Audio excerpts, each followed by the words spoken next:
George wanted to just come by and say hi. He has like 5 minutes before he's got to fly back to New York. But he grew up in a war zone where like they would bomb his cities like east and west, and he can give you kind of an overview real quick. Now he's running a thing called, we're gonna add it on, it's a pen pal deal. So you guys can pen pal to different countries, and we're gonna work on implement in our school so you guys can build relationships internationally.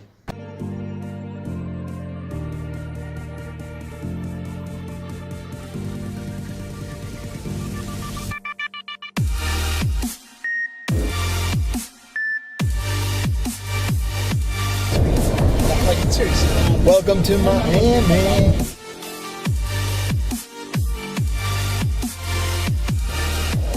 Whatever comes to my mind at that moment. I'm really excited to be here. Sorry, it has to be really quick.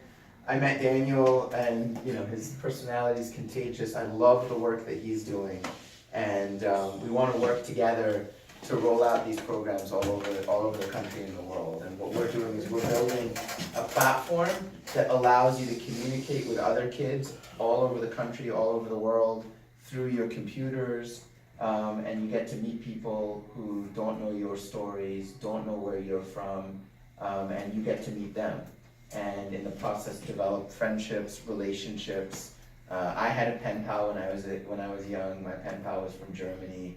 I still have fond memories about that. So our idea is to help, tell your story and get you out of the world and recreate that moment when you realize the world's much bigger. And we want to give that opportunity to everyone. We're about supporting kindness and empathy in classrooms all over the world.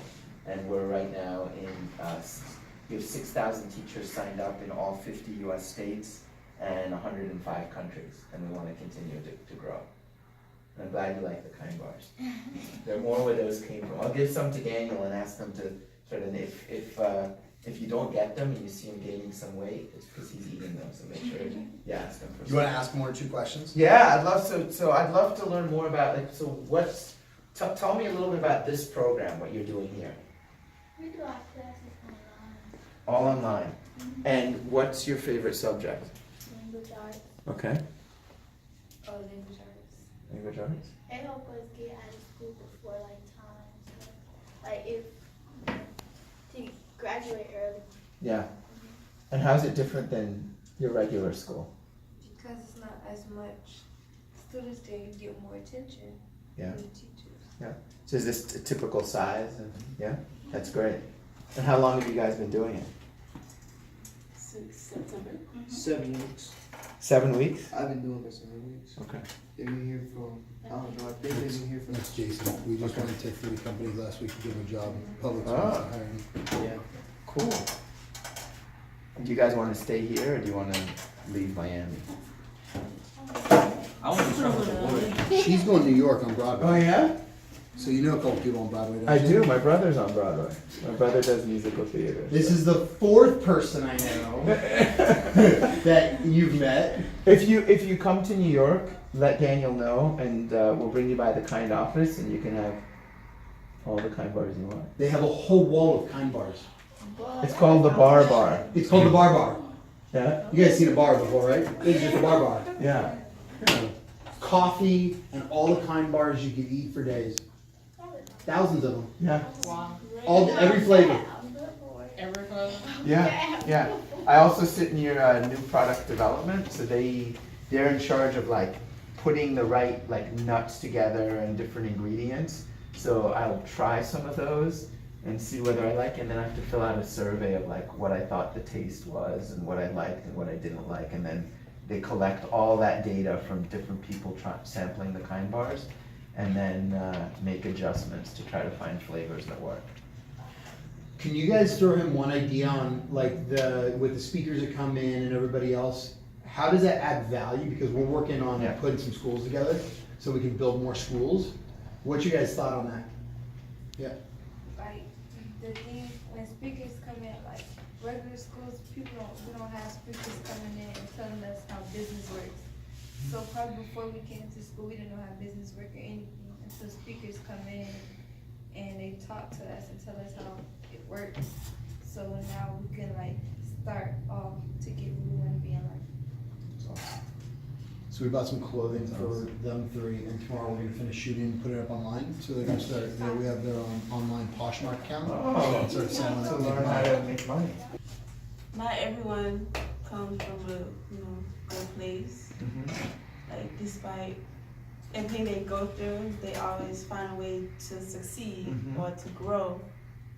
I like they talk about their past and stuff and how you can keep how they motivate themselves to get up and keep trying and stuff like that. They just trying to make us stay out of the streets because they already passed through it. So they just trying to just giving an example how they succeed that they got experience about that because they already passed that. So they just telling us what we gotta do, what's wrong and right.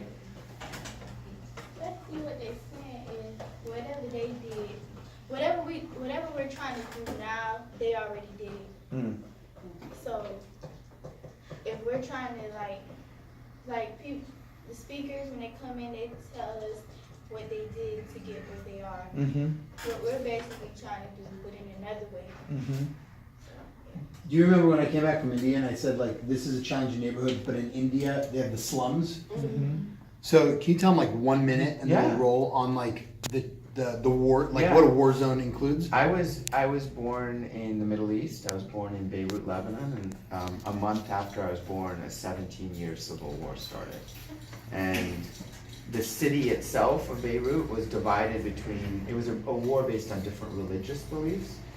So there was the east side of Beirut, the east side of the city where Christians were, and the west side where Muslims were. And in between was this neutral territory where the banks and shops and central business area was. And that's where people would come together and hang out.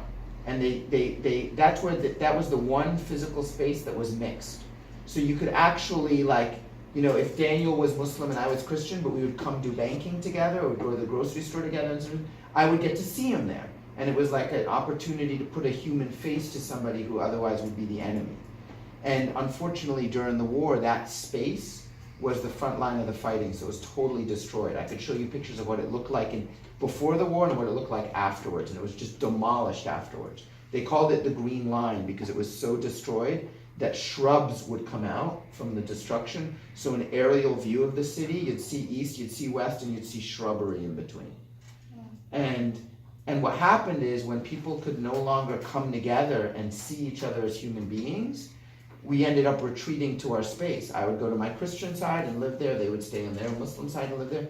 And you end up demonizing the enemy. You end up blaming them for everything. You end up dehumanizing them because you don't know them anymore. You don't have those chances to interact. And if you're afraid and you never see somebody, that fear becomes a dangerous place where it can turn into anger and frustration and eventually violence. So when that space was destroyed, there was more violence and more violence and more violence. So if I never see Daniel in the central business district when we're banking together, it's much easier for me to hate him. And that's what happened. And when he says war zones, there were not only car bombs, but airplane strikes. They would missiles flying into their neighborhoods and blowing things up. So it's interesting on what people go through challenges, and then they moved here, and his parents worked their butts off and became something. Now he's working for a billionaire. Yeah.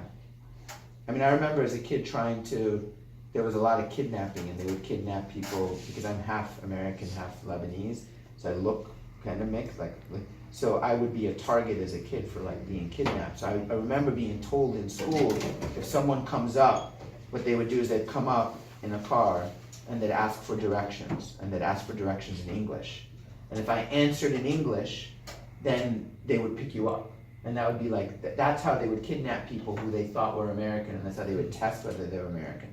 So I was always trained in school, if a car comes up and they ask for directions in English, just answer in Arabic that you don't speak English. I still remember that. And I was your age. Crazy. So. You guys will see more of them. Okay. Guys, thank you. Thank you. Keep up the good work.